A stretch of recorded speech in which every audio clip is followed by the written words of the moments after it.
also the course in mental health. Now I just like doing this certificate in proficiency in English.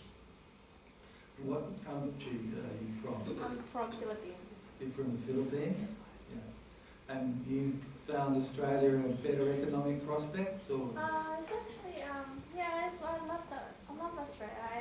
I made some friends here, and when I went back to the Philippines, I realized Philippines no longer felt for me that it's my home because Yes. I've been here for a long time. So Yes. this is my culture now. Mm. Like adapt quickly in Australia. The first time I arrived here is quite different because it's having my Australian as a South Australian, and it's just my culture from Philippines is quite opposite, so it's just quite a lot of hard. When first time around here, I didn't know anyone, so I feel like alone, and like afterwards, then I adapt the culture and learn to love the Australia. Okay. You with glasses, would that be alright? Yeah. I came 2012 in the hope of having better future Mm-hmm. and better employment. Mm-hmm. I found Australia such a big country with lots of hopes and better quality of life, better air, less population, less pollution, or the colorful picture of life. Mm. Okay. My meaning. So we're getting a picture that for some people, economic opportunity is the attractor. That's what the migration historians would call the pull factor. Of course. And behind here, I come to Australia initially for study in uni, yes, and after I studied for 2 years, and I stay here and feel here is a very friendly environment for the people from overseas. So consider about my next generation, I made a decision to stay in Australia. Yeah, because here the environment is better compared with my hometown. and where is your home now? China.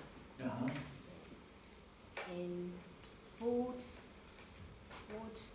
yeah, the resource here Yes. is more than China. I Uh-huh. don't mean I'm the average, Yes. for the average people, Yes. compared with a large population Mm. and a smaller population. Mm. Up the back, yes. Yeah, can I ask? In the beginning, you tell us about your story. Mm. History is very important. Yes. Other thing, my opinion, colonial, and you saw many different things in your video.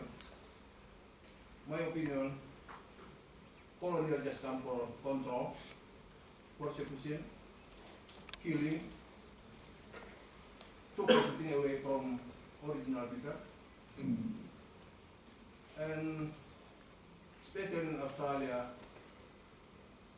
in Captain Rat government already made statement for recognizing other different people of government with the Aboriginal people. Mm. But sometimes I was in TV, I looking no much government doing for Aboriginal Mm. because many historic land already destroyed, Mm. many Aboriginal land sell to other different country, Mm. and other thing,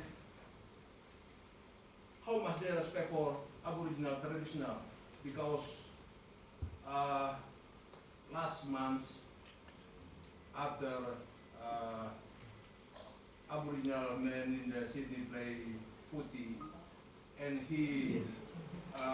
dancing his histories all public negative looking for this effect. But other thing for me, before New Zealand play rugby, they saw the traditional and everybody respect for this one. But why they didn't respect for Aboriginal tradition?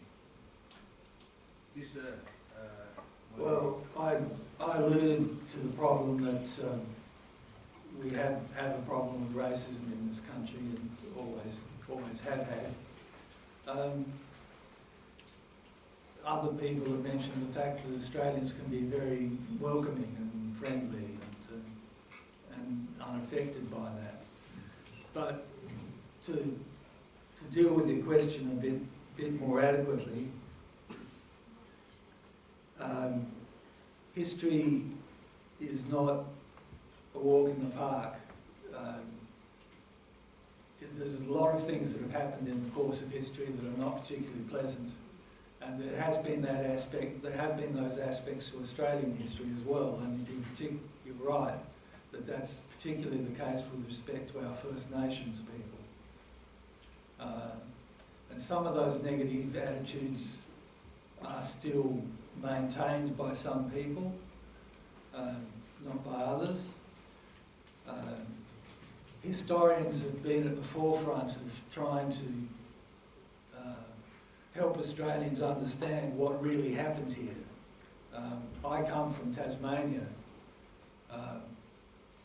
and I particularly come from a district where a company moved in, and 7 years after they moved in, there were no local people anymore. They'd been killed or driven away. And most people in my district would still not be aware that that's how the land was settled. But historians are doing more and more work to try and make people aware of what really happened. I hope that answers your question in some measure.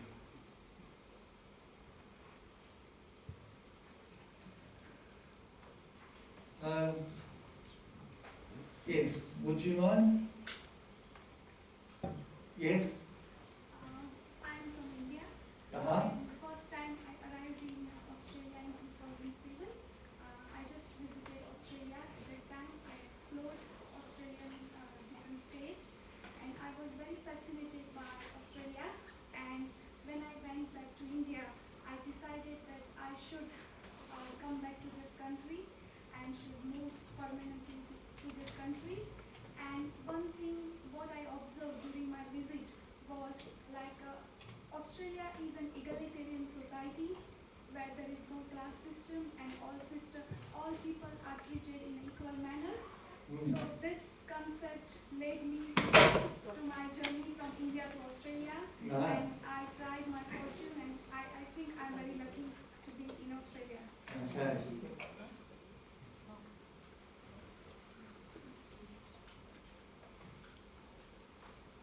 Let me see. Who shall I pick now?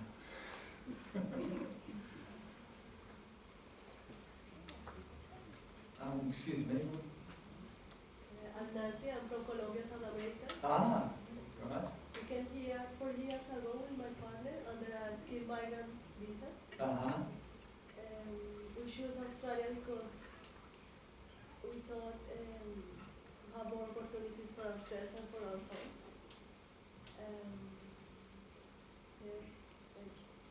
I love this country. I know there is like sometimes like a subtle discrimination. I have heard that, but it's not like Yes. obvious like in America, because we lived in America a couple of years and it was like very obvious there. But here it's like the most part of the time I feel very, very happy and grateful for being here. And I think we have to prepare ourselves, like to have more training and more preparation to overcome obstacles. And it depends of everyone, of us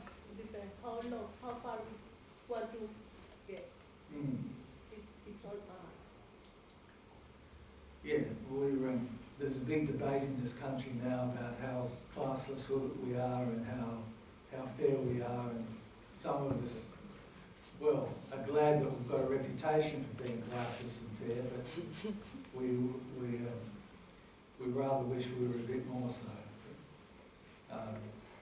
It's good that people come here and find it good.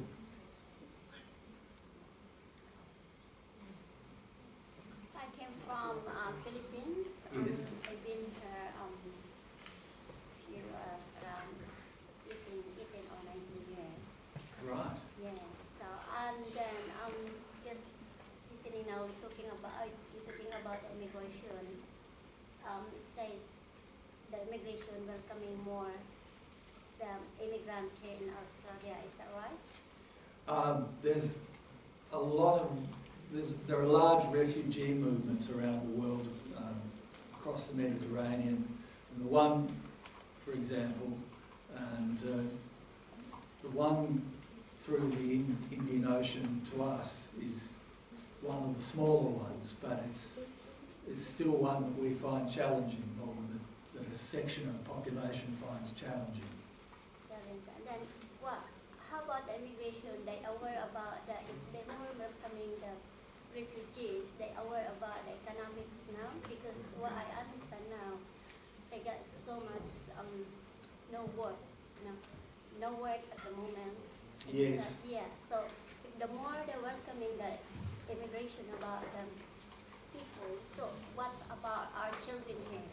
They've been here a long time, they born here, and the people here in Australia is like, for example, the young people graduates from college, uni, it's no job.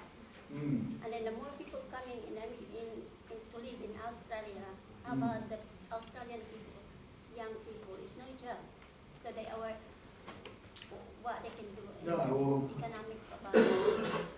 Well, I think the economics of it is that the economics of the government is wrong, that they're not building the economy sufficiently to be able to create jobs for Australians and for refugees. So that's why all of these things are very political. They're discussed in a rather heated way sometimes. Excuse me, the lady with the lovely headdress.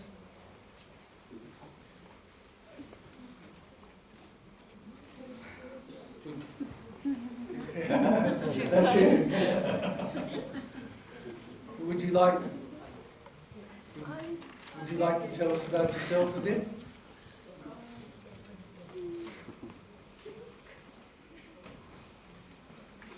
You're feeling shy. Sorry, I can't. Okay, that's all right. You don't have to. Would you like to tell us a bit about yourself? Yes. Yeah. Yeah, I came from Vietnam. Ah. Yeah, I came here because my children's education. I hope that when I come here, my children will have a better education system compared to Vietnam. And I found it's alright. The education system here is very good. Even have something like to relax for the small children. So they don't want to study math or science or technology. But for me it's okay, and I love this country because it's a very beautiful country and people are very friendly.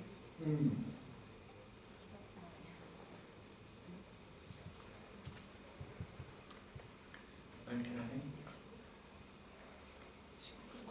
Yes. Now we hear a lot about the problem with racism, but what kind of solution does a country like Australia has to solve this problem? That's what I'm always wondering daily, actually. Yes.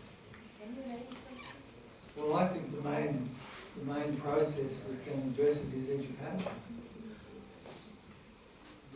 Just, and I think the humanities the humanities, like history, have a very important role to play in just dispelling myths about how other people are and introducing people to each other. And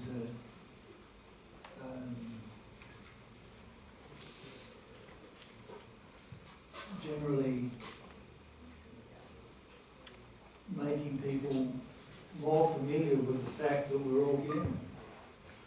We're all diverse, but we all have certain things in common. And that therefore it doesn't make sense to hold certain old-fashioned views about it. Legislation, that perhaps anti-discrimination legislation has been tried in this country, and maybe some more of that may help, or just administering it. But I think education is the main process. Can I ask you where your accent's from? What would you guess? I'm not sure. Switzerland. Switzerland? Oh. And how did you come to Australia? Actually, my husband and I came just for the simple reason because we liked Australia's nature and we wanted to have a bit of a challenge. Also regarding the space, I've been working with immigrants for a long time, and I wanted just to discover how it feels for myself. You were working with immigrants in Switzerland? Yeah, as a nurse, I have Yes. many of my colleagues were immigrants. Right. And also patients, of course. Yes. And at the beginning we thought actually the difference between Switzerland and Australia is not that huge, but there are so many little differences that altogether it makes a huge impact. You know? Mm. And I thought it's much easier to immigrate, to be honest. But yeah, that's wrong. Yeah. I immigrated myself at one stage. I immigrated to Italy for 3 years, but decided to come back. It's not easy. Takes a lot of adjustment. Excuse me, you in the cap, would you like to share your experience with us? Yeah. Yeah.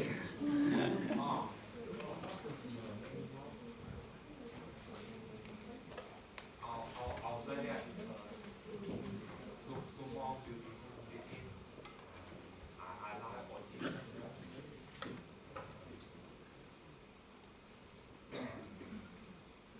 But in Australia,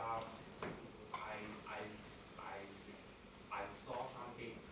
For example, police are serious if you do not follow the rules. Right. Police. Yes. Are more serious if you Yes. Okay.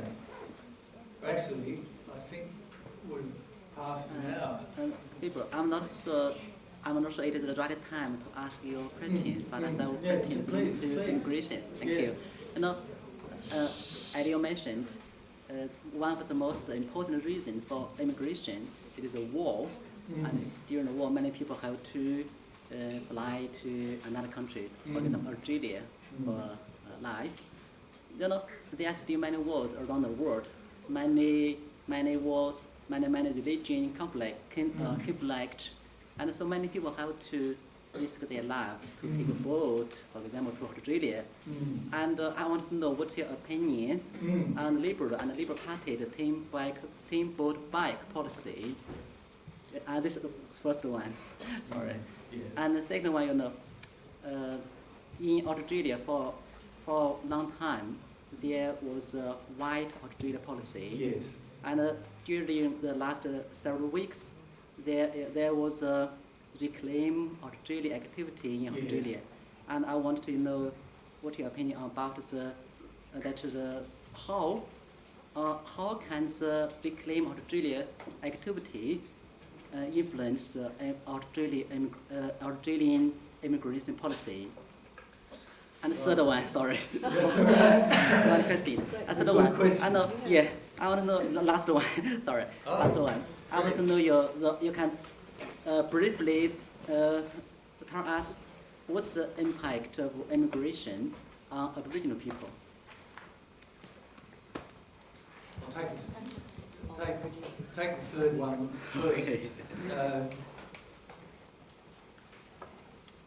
I think you'd have to ask an Aboriginal person about that, but I would think that amongst all the factors that are adversely affecting the affairs of Aboriginal Australians, immigration would be the least of them, really.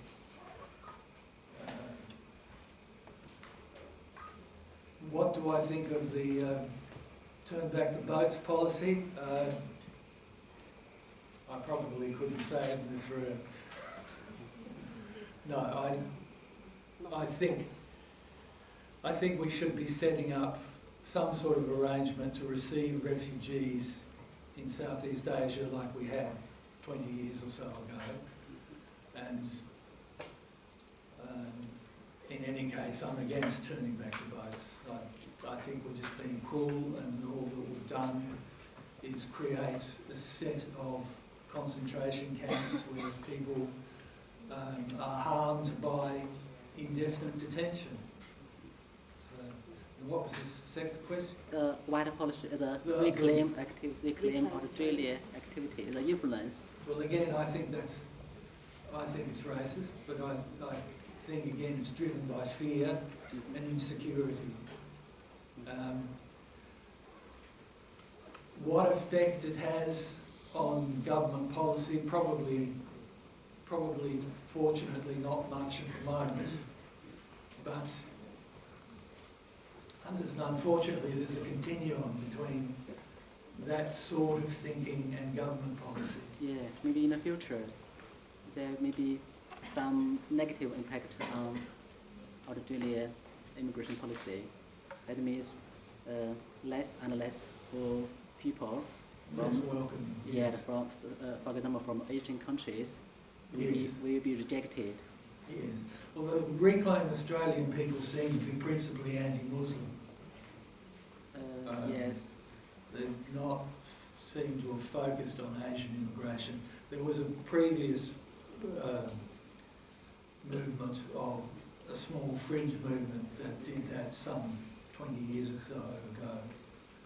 But I think Muslim people it's just an excuse. Yes. Yes. Not only Muslim people, maybe Yes. a lot of other people. Yes, it's not a good attitude towards other people.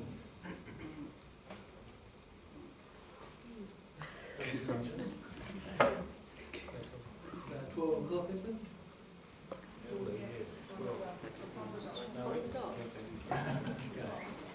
Well, thank you for your patience and for your attention.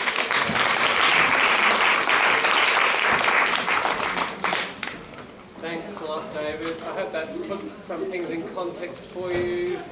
Just one thing I was trying to indicate, that's quite an interesting map. You go to SBS, map migration, you get all the different cities and you can see where, maybe you can see your cultural group up there. Interesting map. But yeah, thanks David, and we'll continue discussions back in classes about a lot of that information you've given us. Thank you, sir.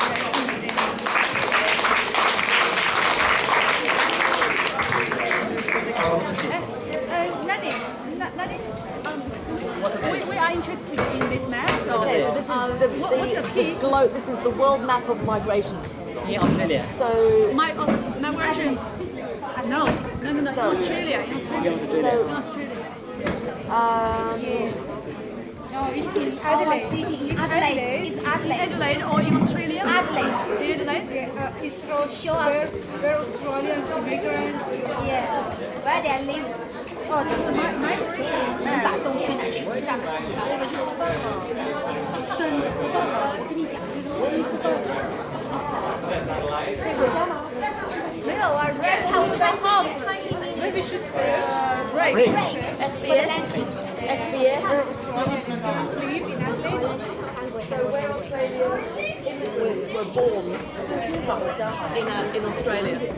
So that's the other thing. Yeah, Adelaide.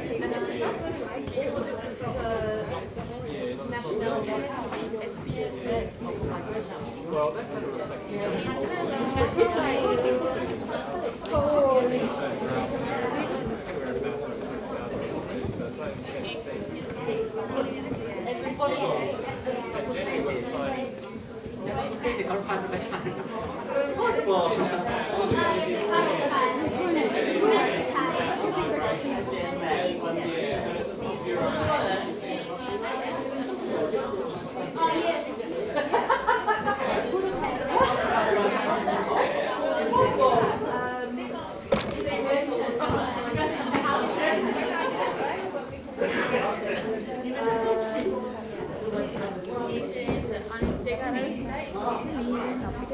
Anh